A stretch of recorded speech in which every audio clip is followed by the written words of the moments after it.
talk about protein and how it can affect you towards a ketogenic lifestyle. Typically, my clients have two issues of why they either can't get into ketosis or why they can't maintain it. One is not consuming enough fat. And as you get a little more into it and a little bit longer on a diet, you can find out you really got to keep track of it and make sure you're maintaining enough fat in your diet in order to maintain the ketogenic lifestyle. The other big issue is too much protein consumption. Keep in mind, your body can take protein and turn it into a carbohydrate if you consume too much of it. So, might as well eat the Snicker bar if you're going to have the same results from it.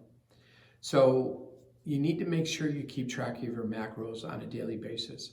How much fat, protein, carbohydrates are you consuming on a daily basis? And that will keep you on track to have success. Me personally, I like to do 80% fat, 15% protein, 5% carbohydrates or less.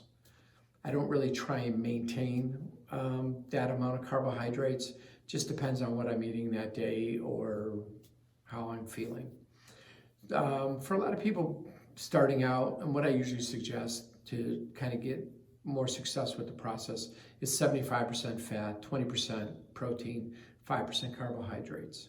Unless you're maintaining a heavy weightlifting schedule or really trying to build muscle, then you really don't want to go past that 75% mark. If you are, you can try and drop that down to maybe 70% and just kind of track how your body's doing and if you're able to maintain that ratio.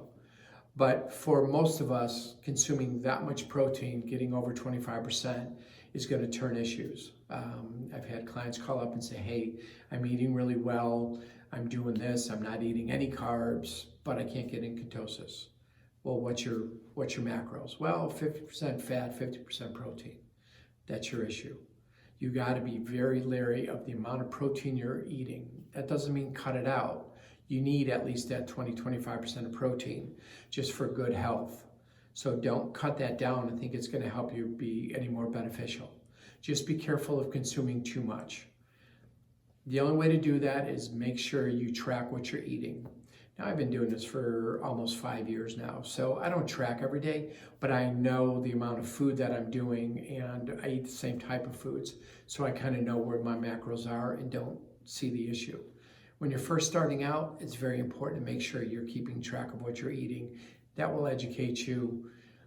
If you have a test kit, you can check your ketone levels and kind of see, okay, a few more carbs, a few more protein, how did that affect my ketone levels?